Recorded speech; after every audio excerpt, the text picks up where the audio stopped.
Hello friends, welcome to my channel. So आज हम study करने वाले हैं डंपिंग के बारे में। क्या क्या इसकी फॉर्म्स होती है, टाइप्स क्या हैं, क्या इसके पीछे ऑब्जेक्टिव होता है, एंड एंटी डंपिंग के बारे में कि इसके क्या फीचर्स हैं एंड क्या मेजर्स हैं।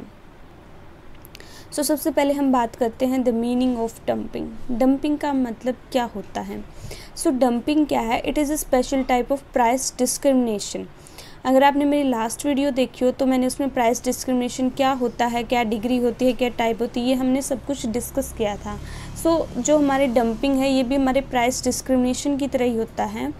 यहाँ पे क्या होता है, हमारी दो मार्केट होती है, foreign market and domestic market. जो फॉरेन मार्केट है वहाँ पे जो प्रोड्यूसर है लो प्राइस चार्ज करता है अपने प्रोडक्ट के लिए, और डोमेस्टिक मार्केट में हाई प्राइस चार्ज करता है। यानी सेम प्रोडक्ट है, सेम क्वालिटी है, सेम मॉडल है, सब कुछ बिल्कुल सेम, एक जो होमोजीनियस प्रोडक्ट है वो उसी प्रोडक्ट को एक मार्केट में, जो हमारी डोमेस्टिक मार्केट है वहाँ पे हाई प्राइस में सेल कर रहा है एंड फॉरेन मार्केट में उसको लो प्राइस में सेल कर रहा है। That is dumping. लाइक अगर हम मान लें कि कोई भी चाइना पेन बना रहा है, ठीक है, उसकी कॉस्ट आ रही है वो गुड बनाने में, वो पेन बनाने में 50 रुपीज़, एंड चाइना जो अपनी मार्केट में उसको 75 रुपीज़ में सेल कर रहा है, बट जो इंडियन सेलर है उसको वो ₹80 में सेल कर रहा है। तो चाइना वाला जो प्रोड्यूसर है वो इंडिया में आके उसको ₹40 में सेल कर देता है। इवन मतलब वो अपनी जो कॉस्ट है उससे भी कम में उसको सेल करने लग जाता है, ताकि जो इंडियन सेलर है, जो इंडियन की जो मार्केट है उसको वो डिस्ट्रॉय कर सके एंड अपनी जो है एक तरह से मार्केट के अंदर मोनोपोली ला सके। सो इसको हम बोलेंगे डंपिंग। नेक्स्ट हमारा टॉपिक है फॉर्म्स ऑफ डंपिंग, कि डंपिंग की कौन कौन सी फॉर्म होती हैं। सो इसके अंदर हमारा फर्स्ट है पेर्सिस्टेंट डंपिंग। इसके अंदर इसका मतलब क्या होता है, determine to continuously doing something. मतलब एक तरह से जो वो है अपने जो भी उसने प्राइस हाई लो किया है, लाइक फॉरेन कंट्रीज़ के लिए लो प्राइस रखा है, डोमेस्टिक के लिए हाई प्राइस रखा है, इस चीज़ को वो कंटिन्यूसली फॉलो कर रहा है। जो भी उसकी आउटपुट है, जो भी वो अपने गुड्स को बेच रहा है, तो वो उसी चीज़ पे, मतलब एक तरह से उसके अंदर कोई भी चेंज नहीं लेके आ रहा, कंटिन्यूसली उस चीज़ को ऐसे सेल कर रहा है, उसको हम बोलेंगे पेर्सिस्टेंट डंपिंग। देन है हमारा सेकंड पैरिडेटरी डंपिंग।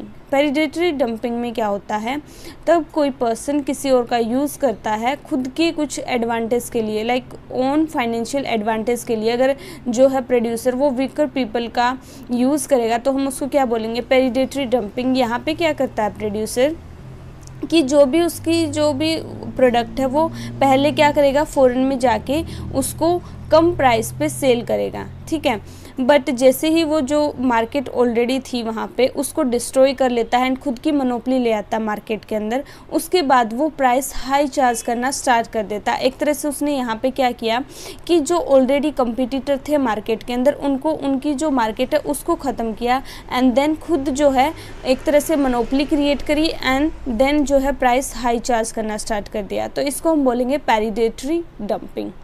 ये टेम्परेरी के बेस पे वो पहले लो कॉस्ट पे जो है लो प्राइस पे सेल करेगा अपने प्रोडक्ट को एंड देन हाई।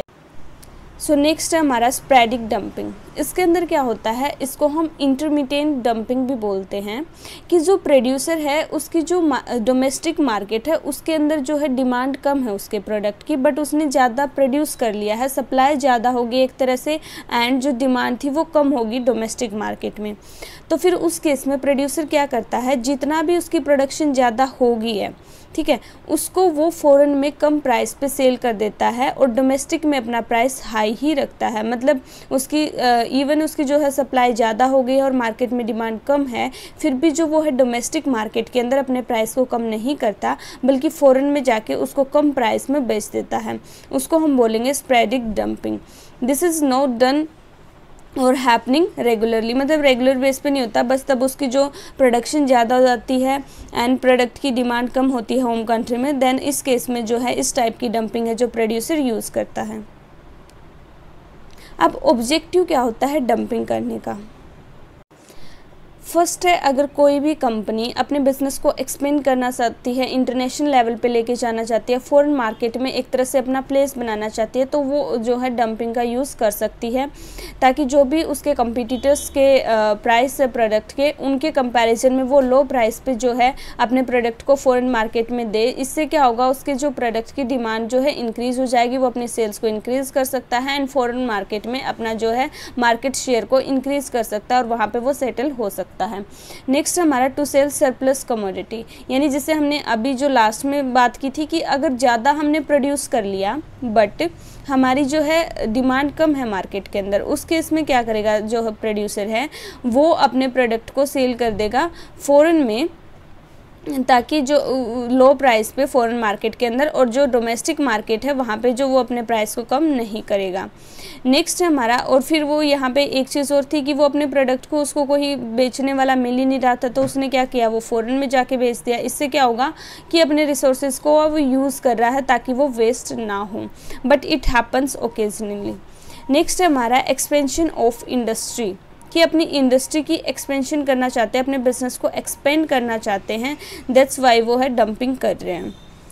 देन है हमारा न्यू ट्रेड रिलेशंस, कि जो हमारी फॉरेन मार्केट है, जो हमारे दूसरी कंट्री के साथ रिलेशन है, उनको अच्छे से डेवलप करने के लिए, न्यू ट्रेड रिलेशन बनाने के लिए, डेवलप करने के लिए जो है कंपनीज क्या करती है, डंपिंग करती हैं, या फिर अपने प्रॉफिट को जो है और ज़्यादा इंक्रीज़ करने के लिए, कि जो वो डोमेस्टिक में भी अर्न कर रहे हैं वो फॉरेन में भी अर्न करना चाहते हैं। किसी न किसी तरह से पहले हमने वहाँ पे मार्केट शेयर को कैप्चर किया एंड उसके बाद से जो हमने कोई भी डंपिंग की जो हमने फॉर्म स्टडी करी थी कि लाइक बाद में प्राइस हाई कर दिया एक तरह से वहाँ पे मोनोपोली क्रिएट करके, तो ये जो हमारे ऑब्जेक्टिव हो सकते हैं डंपिंग करने के। नेक्स्ट हमारा anti dumping duties. Anti dumping duties ये क्या है, ये एक तरह से इम्पोर्ट ड्यूटी है जो इम्पोज करती है गवर्नमेंट, ठीक है। जो भी हमारे इंपोर्टेड प्रोडक्ट्स हैं उनके ऊपर गवर्नमेंट इम्पोज कर देती है, किसी भी तरह से टैक्स एंड टैरिफ लगा देती है, ताकि जो हमारी डोमेस्टिक कंपनी है, जो हमारे डोमेस्टिक प्रोड्यूसर्स हैं, उनको प्रोटेक्ट कर सके। अब होता क्या है, लाइक हमने डंपिंग में पढ़ा कि जो बाहर वाली कंपनीज होती है, जो फॉरेन कंपनीज होती है, वो इंडिया में आगे कम जो प्राइस पे अपने प्रोडक्ट को सेल कर देती है, तो कस्टमर्स उनके प्रोडक्ट लेने लग जाते हैं। जो हमारी डोमेस्टिक कंपनीज हैं वो लॉसेस में चली जाती है, उनका जो इंटरेस्ट है वो हार्म होता है। सो इस वजह से जो गवर्नमेंट है वो कोई ना कोई taxes, tariff and taxes impose कर देती है। लाइक अगर हम बात करें, हमने जैसे हमने बोला था कि जो चाइना वो पेन बना रही है, ठीक है, तो उसकी जो कॉस्ट है वहाँ हमारे इंडियन के जो कंपनी है वहाँ पे हमें 10 रुपीज़ में वो पेन मिल रहा है, बट चाइना की कंपनी आके उसके हमें 8 रुपये पे बेच रही है, तो हम उनका पेन लेंगे। तो फिर उस केस में गवर्नमेंट क्या करती है, 2 रुपीज़ जो उन पर एंटी डंपिंग ड्यूटी लगा देती है, ठीक है। 2 रुपये उनके और बढ़ गए, फिर उसका जो प्राइस है वो भी कितना हो जाएगा, ₹10 हो जाएगा। सो हमारी डोमेस्टिक इंडस्ट्री को बचाने के लिए गवर्नमेंट ये एक्शन लेती है। तो इस ड्यूटी का एम क्या होता है, ताकि जो है फेयर ट्रेड प्रैक्टिसेस हों सभी कंट्रीज़ के अंदर, किसी भी तरह से कोई भी चीट ना हो, किसी के भी इंटरेस्ट को हार्म ना किया जाए। ये वेरी करता है product to product and country to country. जो हमारी वर्ल्ड ट्रेड ऑर्गेनाइजेशन है WTO, वो भी इस चीज़ को मतलब किसी तरह से इस चीज़ पे कोई भी रिस्ट्रिक्शन नहीं लगाती है। WTO भी इसे मतलब रिज़ाइन करते हैं कि आप इसे यूज़ कर सकते हो, इसके ऊपर कोई भी रिस्ट्रिक्शन नहीं है, बट उनकी कुछ कंडीशंस होती हैं कि हम इन कंडीशंस पे ये जो है ड्यूटी लगा सकते हैं। नेक्स्ट है हमारा एंटी डंपिंग मेजर्स। कौन कौन से होते हैं, फर्स्ट हमारा tariff duty, then import quota, then है हमारा import embargo and voluntary export restraint. So सबसे पहले हम बात करते हैं टैरिफ ड्यूटी की। टैरिफ ड्यूटी में तो सिंपल इतना होता है कि जो गवर्नमेंट है वो क्या कर देती है, जो भी इम्पोर्ट आ रहा है, ठीक है, तो उनके ऊपर जो है टैक्सेस लगा देती है कि भी 2% टैक्स लग गया, 10% टैक्स लग दिया, जो भी हमारी इंपोर्ट होगी कमोडिटी, ठीक है। तो ये इसमें सिंपल है कि हम टैक्स लगा देते हैं। देन हमारा इंपोर्ट कोटा। इंपोर्ट कोटा में क्या करती है गवर्नमेंट, जो क्वांटिटी है वो फिक्स कर देती है। लाइक अगर आप जो भी चीज़ वहाँ से फ़ॉरेन से इंपोर्ट कर रहे हो, वो आप सिर्फ कुछ यूनिट्स कर सकते हैं, एक तरह से जो भी उसकी वॉल्यूम है, उसकी क्वांटिटी है, उसके ऊपर रिस्ट्रिक्शन लगा देते हैं कि आप इससे ज़्यादा 200 यूनिट से ज़्यादा आप इंपोर्ट नहीं कर सकते हो। मतलब एक तरह से लिमिटेड अमाउंट फिक्स कर देती है जो आप इंपोर्ट कर सकते हो किसी और कंट्री से, या जो दूसरी कंट्री है वो हमारी कंट्री में आके वो चीज़ सेल कर सकते हैं। उस चीज़ के लिए एक तरह से क्वांटिटी की क्या लग जाती है, रिस्ट्रिक्शन लग जाती है। इसके बाद हमारा थर्ड है इंपोर्ट एम्बार्गो। इसका मतलब क्या है कि यहाँ पे जो गवर्नमेंट है वो बैन कर देती है प्रोडक्ट की, ये जो पर्टिकुलर गुड है ये आप इंपोर्ट नहीं कर सकते हो, बैन हो गया। तो वो चाहे आप जो मर्जी हो, आप उसको इंपोर्ट कर ही नहीं सकते अपनी कंट्री में, अगर बैन हो चुकी है, गवर्नमेंट ने बैन कर दी है। सो इसको हम बोलेंगे इंपोर्ट एम्बार्गो। नेक्स्ट है हमारा वॉलंटरी एक्सपोर्ट रेस्ट्रिक्ट।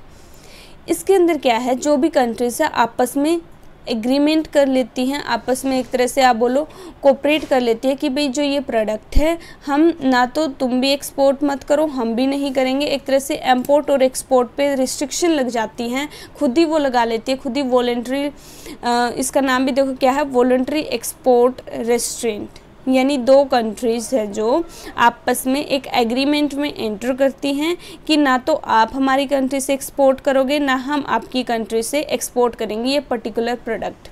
लाइक अगर हम बात करें चाइना है, चाइना से हम कोई भी मान लेते हैं कि हम एक्सपोर्ट करते हैं टेक्सटाइल, और जो चाइना है वो हमसे कोई और जो प्रोडक्ट है वो एक्सपोर्ट करता है। एक्सपोर्ट और इंपोर्ट का मतलब क्या है, तब इंडिया इंपोर्ट करेगी, यानी बाहर से इंडिया के अंदर गुड्स आ रही हैं, और एक्सपोर्ट का मतलब होता है तब इंडिया से, हमारी कंट्री इंडिया है, इंडिया से तब कोई चीज़ बाहर जाएगी तो हम उसको बोलेंगे एक्सपोर्ट। तो इसमें जो कंट्री एग्रीमेंट कर लेंगी कि ना, इससे क्या होगा कि दोनों कंट्रीज़ के एक्सपोर्ट कम हो जाएंगे। सो कंट्री डिसाइड कर लेती हैं आपको इस प्रोडक्ट पे जो है एक्सपोर्ट नहीं करनी है, और हम इस प्रोडक्ट पे मतलब एक्सपोर्ट नहीं करेंगे। एक तरह से जो भी उन्होंने एग्रीमेंट किया हम इसको फॉलो करेंगे, ताकि जो भी हमारी डोमेस्टिक कंपनी है उनके इंटरेस्ट को हम प्रोटेक्ट कर सके। राइट, आई होप आपको ये क्लियर हो। अगर कोई डाउट है तो आप पूछ सकते हो। अगर आपको वीडियो पसंद आई तो लाइक ज़रूर करना। Thank you so much for watching. Please like, share and subscribe. Have a good day.